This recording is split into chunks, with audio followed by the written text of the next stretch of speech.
secret d'une relation de couple réussisse. Si vous voulez que votre couple réussisse, pratiquez ces 10 choses dans votre relation de couple. Dieu. Mettez Dieu au milieu, devant, en premier dans votre relation. D'ailleurs, mettez Dieu en tout. Mais là, comme je parle de votre relation, mettez Dieu en premier dans votre relation. L'amour. Aimez-vous les uns les autres. Le vrai amour. Numéro 3, le respect. Respectez-vous mutuellement. C'est très important. Numéro 4, la confiance. Faites-vous confiance. Ne violez pas la confiance l'un l'autre.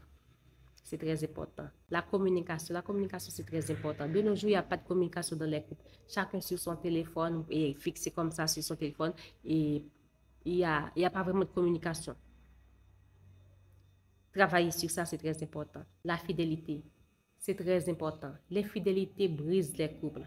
La fidélité, c'est très, très important. Et quand vous êtes infidèle, ce n'est pas parce que vous n'êtes pas dans une relation intime avec une femme ou un homme que vous êtes fidèle. Déjà, même dans votre tête, vous pensez à la personne et, je ne sais pas, de façon sexuelle, c'est déjà l'infidélité. Alors, soyez prudents. Numéro 7, la compréhension. La compréhension fait partie des piliers qui aident un couple à réussir. Comprenez-vous l'un l'autre. C'est très important. Essayez de comprendre l'autre parce que peu importe que la Bible dit, les deux deviendront une seule chair, mais chaque personne est un individu. Vous avez chacun de votre côté et reçu une éducation différente. L'humour. Ne soyez pas trop sérieux dans la relation et de l'humour. Taquinez-vous, jouez ensemble, mais sans dépasser les limites. Si l'autre dit ça va et est vexé, vous arrêtez, vous ne continuez pas. Numéro 9, l'administration. Là, je parle de l'administration dans le couple, comment vous gérez les choses.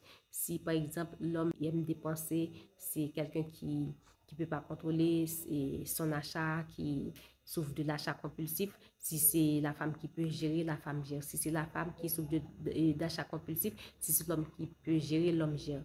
Il faut avoir de l'administration. Pas que sur le plan économique, sur le plan matériel aussi, c'est très important.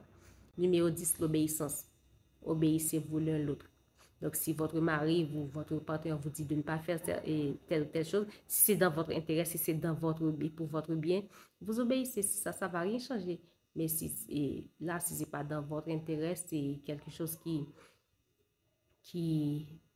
je pourrais dire ça, qui peut vous porter préjudice, sagement, vous en parlez, vous expliquez à l'autre et comme ça, il va voir que, voilà, j'ai dit cette chose-là, c'était pas bien. Donc, parfois, il faut obéir, parfois, il ne faut pas obéir, mais pas brutalement, mais faire comprendre à l'autre que voilà, chérie, et telle façon, vous éclairez l'autre. C'est mieux. J'espère que cette petite vidéo va vous aider. D'ici là, je vous dis à la prochaine pour une nouvelle vidéo. Pour plus de conseils, abonne-toi.